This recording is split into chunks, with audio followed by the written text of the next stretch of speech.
of choosing the images? How did you go about that?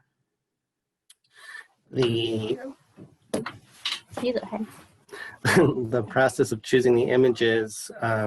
So our choreography buddy is Renee Omiller. Miller. We're clearly very close. And she's someone who we had both been participants in another 60-second dance initiative this summer, and really admired her video from afar. So it was nice to make contact with her. And I feel like she also teaches in a university, and I think the timing of it hit all of us at a time where we're like underwater. Yeah. And so I think like the relationship might feel more like the Sistine Chapel. It's like a reaching, like we we reached out to each other, but and I think and I like what she made as well for this one. The images that we chose, I was very selfish about it. I chose, knowing that we're making on our end duets, I chose lots of images, primarily images that had at least two people in them. And that was, and then I was interested to see how Renee would manage that. And I had a very clear idea immediately. I saw the 5 images and I knew the order that we were going to do the like in right away. So when we saw them, so it was that was a nice prompt and a spark that created that, and that's how it started. Yeah.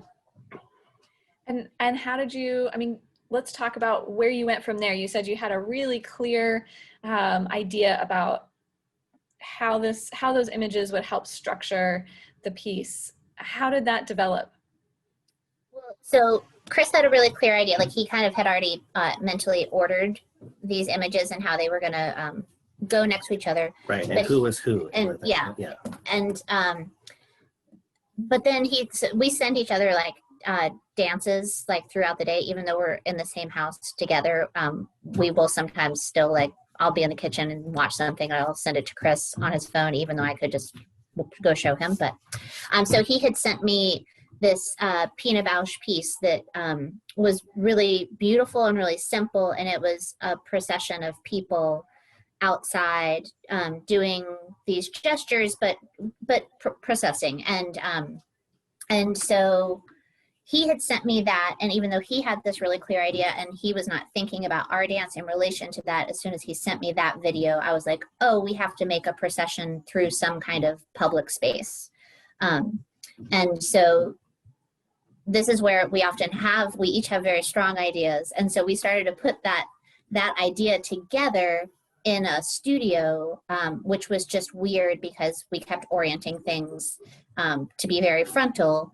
And so it really wasn't until we got in the space. So we made an order and we had like an idea of how we were going to loop these things. But then once we got into the space, which was Artivity Park in downtown Winston, navigating the structures is ultimately what dictated how we put the piece together. Yeah. Do you want to add anything? No.